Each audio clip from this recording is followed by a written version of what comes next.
Hello అండి, welcome back to my channel స్నేహతో సరదాగా.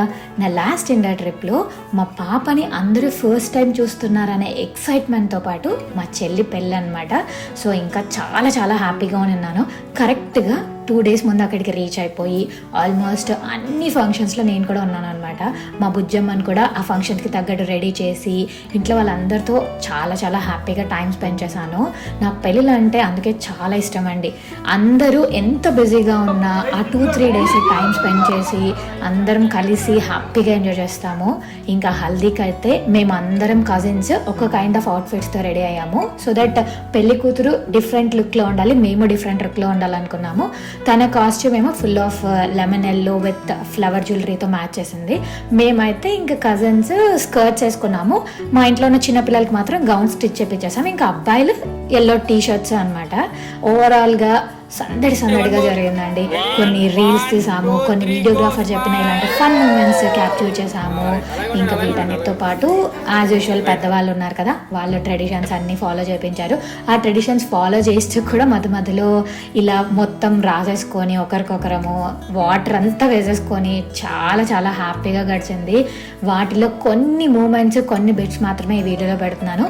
ఇది Day 1. ఇలా హల్దీ చేసిన తర్వాత ఇంకా 2-3 ఫంక్షన్స్ చేసామన్నమాట. సో వీడియో లాస్ట్ దాకా చూడండి. మీ సైడ్ కూడా ఇలాంటి సెలబ్రేషన్స్ చేస్తారా? మీ ఫేవరెట్ సెలబ్రేషన్స్ ఏంటి? మీరు కూడా నాలాగా పెళ్ళిళ్ళకి వెళ్ళడము, దట్టు ఫస్ట్ కజిన్స్ పెళ్ళిళ్ళకి వెళ్ళి ఎంజాయ్ చేయడం చాలా ఇష్టపడతారా? ఇవన్నీ కూడా నాతో కమెంట్స్లో షేర్ చేసుకోండి. చూసారా, పిల్లలు పెద్దలు అందరూ ఫుల్గా ఎంజాయ్ చేసి ఇలా తడిచిపోయాము. ఇంకా అందరము డిస్పర్స్ అయ్యి రెడీ అవుతున్నాం అనమాట. ఎందుకంటే నెక్స్ట్ పెళ్లి కూతురు సాంగేమో డెకర్ ఇవన్నీ కూడా చాలా బాగా సెట్ చేశారు. ఇంకా మా చెల్లి లుక్ అయితే నాకు one of the favourite look. తన శారీ, ఆ కాంబినేషన్స్ అన్ని చాలా చాలా బాగా మ్యాచ్ చేశారు. ఇంకా పెద్దవాళ్ళు ఫస్ట్ పసుపు దంచడము ఇవన్నీ చేస్తుంటే ఒక సైడ్ మేము లలిత సహస్రనామం ఉంటాయి కదా, అవి చాంట్ చేసామన్నమాట. ఈ డెకర్ ఇవన్నీ మా పిన్ని వాళ్ళే ఫైనలైజ్ చేశారు అనమాట. మా చెల్లి శారీకి కాంట్రాస్ట్ కలర్లో బ్యాక్ డ్రాప్ ఉంటే ఆ ఫొటోస్ అవన్నీ కూడా బాగా వస్తాయి కదా. సో దానికి తగ్గట్టు ఈ అందమైన బొమ్మల సెటప్ ఇవన్నీ కూడా ముందే మాట్లాడుకొని ఇలా ఉండాలి మాకు అవుట్పుట్ అని చెప్పి చెక్ చేసుకొని దానికి తగ్గట్టు ప్రైసింగ్స్ కూడా ఉంటాయన్నమాట. ఇంకా ఎక్కువ బొమ్మలు పెట్టి ఇంకా కొంచెం గ్రాండ్గా డెకర్ చేస్తే దానికి ఇంకా కాస్ట్లీ అన్నారు. ఇంకా పెద్దవాళ్ళు ఏమో ఒక సైడ్ పసుపు తాడు ఉంటుంది కదా, దానికి నల్ల పూసలు ఎక్కిస్తున్నారు. అది కూడా ఒక పద్ధతి అంట. సో 5 మంది ముత్తైదులు కలిసి లేదా 7 మంది 9 మంది ఇట్లాంటి ఆడ్ నెంబర్స్లో వాళ్ళు పట్టుకొని వాటిని ఎక్కించారనమాట. సో వాళ్ళ సైడ్ అవన్నీ చేసేసాక నేను మా చెల్లి ఇలా కొన్ని సెల్ఫీస్ ఫొటోస్ తీసుకొని వీలైనన్ని చోట్ల నేను చిన్న వీడియో బైట్స్ అయితే తీసుకున్నాను. నేను కట్టుకున్న సారీ నా ఎంగేజ్మెంట్ రోజుది అనమాట. ఇంక ఇక్కడ అమ్మవారిని బయటకు తీసుకెళ్ళి కలర్స్ పిండి కలిపారనమాట. వాటిని చిన్న వడియాల్లాగా అమ్మవారి ముందర పెడతారు. అవన్నీ పెట్టుకొని ఇంకా అమ్మవారిని లోపలికి తీసుకొని వచ్చారు. లోపల తీసుకొని వచ్చి ఇంకా మళ్ళీ దాని తర్వాత కొన్ని ఫార్మాలిటీస్ ఉన్నాయన్నమాట. అవన్నీ ఫినిష్ చేశారు. తోడు పెళ్లి కూతుర్ని కూర్చోపెట్టి కొన్ని అలా అన్నీ ఉంటాయి కదా, అవన్నీ ఫినిష్ చేశాక ఇంకా దాన్ని అందరి దగ్గర నమస్కారం తీసుకోమన్నారు. నేను ఊరికే దాన్ని ఆట పట్టించడం కోసం దీన్ని కూడా రికార్డ్ చేశాను అనమాట. చెప్పాను నేను ఇవన్నీ పోస్ట్ చేస్తానే అని చెప్పి. పెళ్లి కూతురు ఫంక్షన్, పొద్దున మంగళ స్నానాలు, అదే హల్దీ అండి, అన్నీ అయిపోయి అలా రిలాక్స్ అవ్వగానే మళ్ళీ పిలిచారనమాట. ఏంటా ఇప్పుడు ఇంకేం ఫంక్షన్ ఉందా అని చూస్తే నాకు మా పిన్నికి వడిబియ్యం పెడతామన్నారు. ఇది టైం కూడా చూసుకొని పెడతారు కదా, లైక్ మార్నింగ్ మిడ్ ఆఫ్టర్నూన్ పెట్టకూడదు, తర్వాత ముహూర్తం ఇవన్నీ ఉంటాయి కదా, వాటిని చూసుకొని ఇదే బెస్ట్ టైం అని చెప్పి ఫస్ట్ ఇంకా కూర్చోబెట్టి బొట్టు పెట్టేసి చేంజ్ చేసుకోవాల్సిన బట్టలు ఇచ్చేసి దాని తర్వాత ఫస్ట్ మొత్తం ప్రాసెస్ మా పిన్నికి చేసేసి తర్వాత నాకు చేశారనమాట.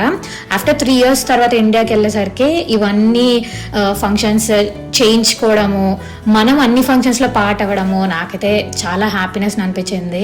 మా పిన్ని నేను ఇండియాకి వస్తాను అన్నప్పుడే అన్నారు 3 years అయిపోయింది కదా మ్యారేజ్, సో వడిబియ్యం పెట్టించుకొని వెళ్ళు అని చెప్పి. మా ఇంట్లో అయితే చాలా ఫాలో అవుతారండి. ఈవెన్ మా పిన్ని వాళ్ళకు కూడా అమ్మమ్మ ఉన్నన్ని రోజులు అమ్మమ్మ ఎవ్రీ 3 yearsకి అలా పెట్టేవారు అనమాట. కుదిరితే ఎవ్రీ ఇయర్ కూడా పెట్టించుకోవచ్చు అంట. ఇంకా కుదరకపోతే 3 years లేదా 5 years ఇట్లా ఖచ్చితంగా అయితే పెట్టించుకోవాలన్నారు. నేను యూఎస్కి వచ్చే ముందు కూడా మా పిన్ని లాస్ట్లో నాకు వడిబియ్యం పెట్టించే పంపించారు. మళ్ళీ నువ్వు ఎప్పుడే ఇండియాకి వస్తావో అంతవరకు వద్దు అని చెప్పి. సో ఈ ట్రెడిషన్స్ ఇవన్నీ వీటి వెనకాల చాలా అర్థం ఉంటుంది అనమాట. మన ఫ్యామిలీ మనల్ని ఎక్కడికి పంపించినా వాళ్ళు మనతోనే ఉంటారు, మనల్ని అలా ఒళ్ళో పెట్టుకొని చూసుకుంటారు అని చెప్పి దీనికి అంతరార్థం అంట. సో నాకైతే చాలా బాగా అనిపించింది. ఇంకా ఫంక్షన్ అంతా అయిపోయాక అవన్నీ వడిబియ్యం కట్టేసి ఉంటారు కదా, దాన్ని తీసుకొని వెళ్ళి దేవుడి ముందర పెట్టి ఆ దేవుడిని మనస్ఫూర్తిగా అంత మంచిగా ఉండాలని చెప్పి కోరుకున్నాను అనమాట. కోరుకొని ఇంకా సాయంత్రము మెహందీ అందరు పెట్టేసుకున్నారు, నేనే లాస్ట్. సో నాకు ఇలా మెహందీ పెట్టించేసుకున్నాను. ఇప్పుడు మ్యారేజెస్ అనగానే బ్యాచులరేట్ పార్టీ, బ్రైడ్ టు బి చాలా కామన్ అయిపోయాయండి. సో తనకు కూడా చాలా ఇంట్రెస్ట్ ఉంది. నా బ్రైడ్ టు బి చాలా బాగా జరిగింది. అప్పుడు తను అనేదన్నమాట, ఫ్యూచర్ లో నాకు కూడా ఇంకా బాగా చేయాలక్క నువ్వు అని. ఫైనల్ గా పెళ్ళయ్యే ముందు రోజు ఇలా వాళ్ళ ఫ్రెండ్స్ తో కలిసి లోకల్ ఒక డెకోర్ ని పట్టుకొని ఇలా డెకోర్ చేయించి మంచిగా కేక్ రెడీ చేయించి తనకి ఎప్పటికీ గుర్తుకుండేలాగా ఇలా ఒక వెల్కమ్ బోర్డ్ లో మేమందరం సైన్ చేసి మా విషెస్ వేసామన్నమాట. అక్కడ ఒక 2-3 గేమ్స్ కూడా కండక్ట్ చేసాము. వీటి మీద చిన్న చిన్న షార్ట్స్ అయితే నేను పోస్ట్ చేశాను. అండ్ లాస్ట్ లో అయితే మేము ఒక ఫన్నీ షార్ట్ కూడా తీసాము, అది కూడా పోస్ట్ చేశాను. ఒకవేళ మీరు చూడకపోతే వెళ్ళి మన యూట్యూబ్ ఛానల్లో ఉంటాయి, చెక్ చేయండి. అలా మొదటి రోజు మంగళ స్నానము, పెళ్లి కూతురు సాంగ్యము, బ్రైడ్ టు బి ఇవన్నీ చాలా బాగా జరిగాయండి. మరి రెండో రోజు ఏం చేసాము ఇవన్నీ ఇంకో వీడియోలో పోస్ట్ చేస్తాను. Keep watching, bye bye.